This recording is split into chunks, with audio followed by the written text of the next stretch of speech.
If you enjoy this type of content and would like to see more of it and support the channel, feel free to subscribe and turn on notifications.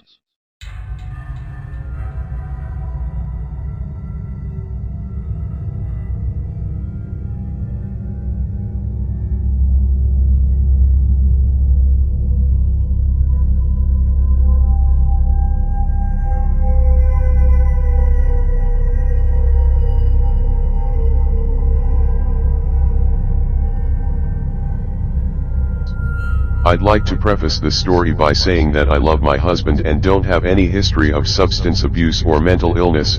Believe me, I'm not giving anything away by telling you guys this information. I just feel that when you tell people about this type of stuff, it's important to start off with a good understanding about the people involved.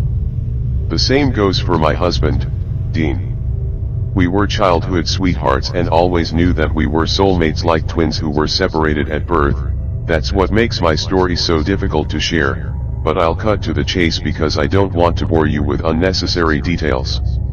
It all started the night of our honeymoon. Not having a lot of money and wanting to sink what we had into our new home, we decided to stay in a nice cabin near a lake. We had a lot of fantasies about romantic boat rides, champagne, and strawberries in front of roaring fires. You get the drift. As soon as we stepped foot in the cabin, I had a hunch that things weren't going to go well.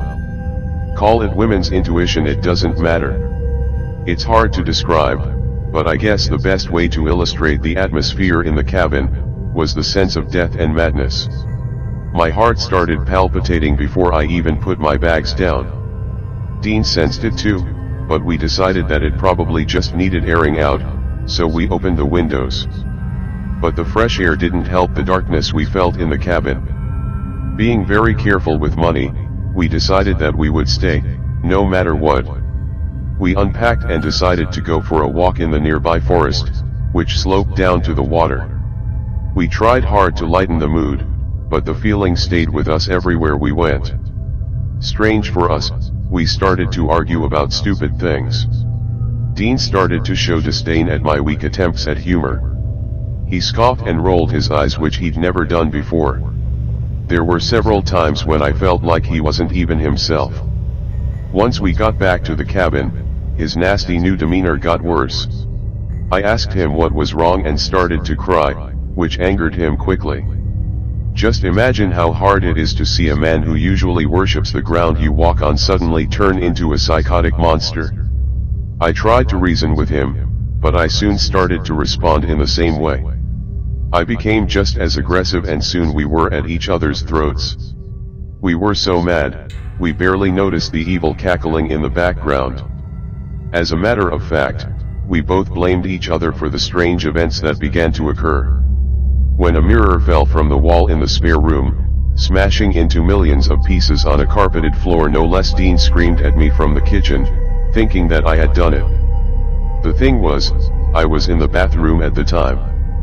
By the second night, I felt like I was two people in one. I had moments of lucidity when I cried and tried to plead with Dean to be kind to me. When he snorted in disgust and told me to piss off, I flew into a rage. I shudder when I think of it now, but I grabbed the skillet off the stovetop and threw at him, narrowly missing his head. It was on. My hands are trembling as I write this. Dean charged at me with his hands out like tiger's claws.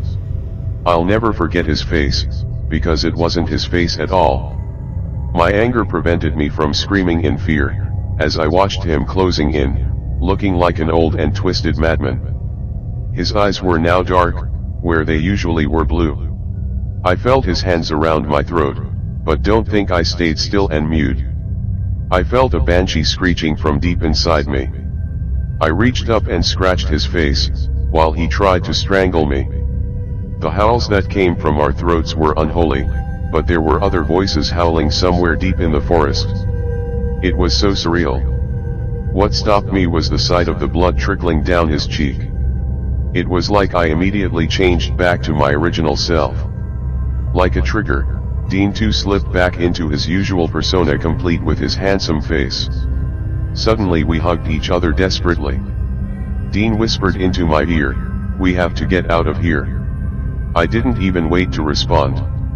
Both of us let go and scrambled around the cabin, dragging our things into our suitcases and racing to get out. The atmosphere in the cabin became darker and it was difficult to even breathe. Outside, storm clouds had gathered and soon a heavy downpour came down. We didn't stop until we got in the car.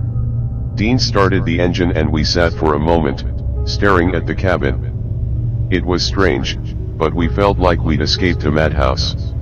When we took off, we both burst into tears and apologized to each other profusely. We never discovered any history of that area and that cabin, but trust me, we're never going back.